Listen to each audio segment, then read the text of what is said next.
Table of contents. Studies on the risks of oral sex. Tips for safer oral sex.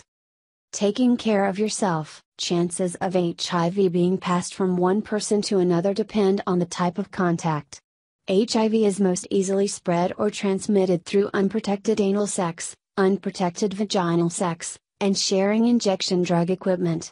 Unprotected sex means sex in which no condoms, other barriers, or treatment as prevention methods, different ways of using HIV drugs to lower risk of HIV transmission, are used. Oral sex involves contact between the mouth and the genitals.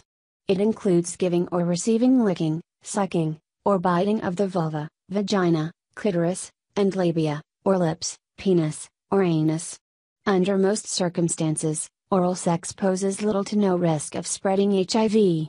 Oral sex may not be risk-free, but it has been shown to be much less risky than the activities described above. HIV is present in female sexual fluid, vaginal secretions, male sexual fluids, cum and pre-cum, and blood. HIV cannot be spread through saliva, spit.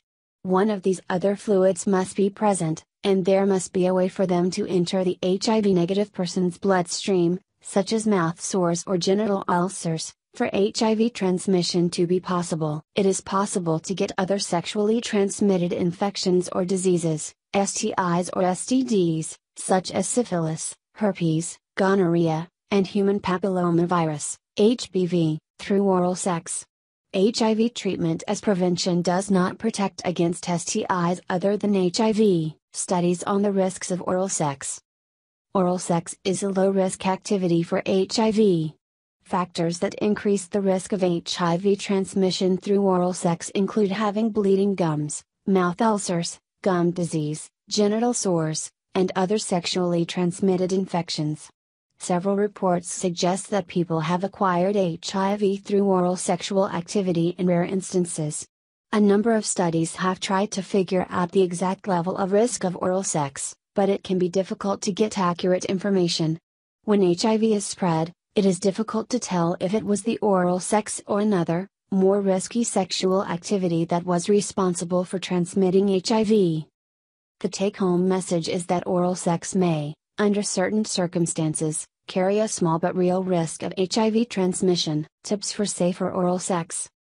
Oral sex is more risky if you or your partner has an untreated sexually transmitted infection, has bleeding gums, mouth ulcers, open sores, or gum disease, takes ejaculate, semen, or cum, in the mouth, puts your mouth on the genitals of a woman who is menstruating, bleeding, has genital sores.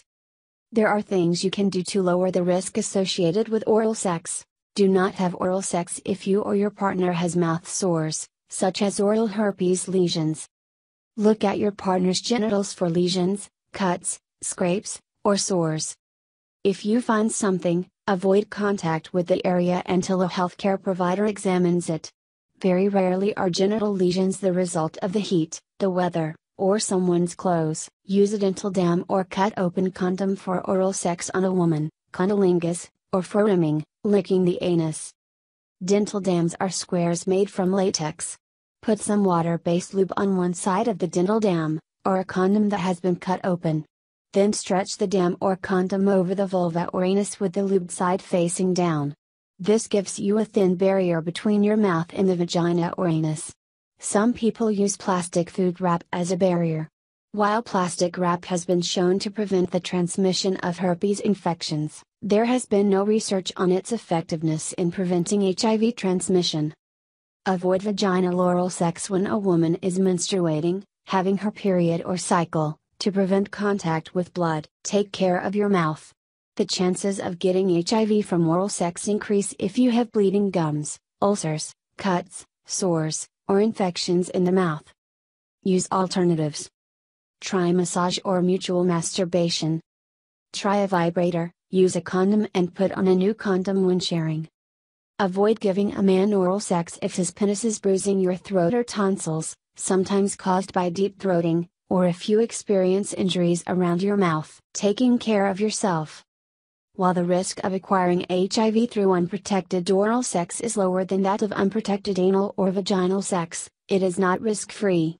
If you or your partner is living with HIV, HIV+, it is important that you decide what steps to take to make all types of sex safer. See our fact sheet on safer sex.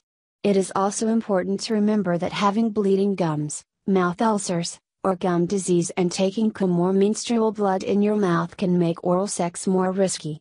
If you would like to discuss these issues, see a sex educator or healthcare provider at your local AIDS service organization, ASO, or treatment center.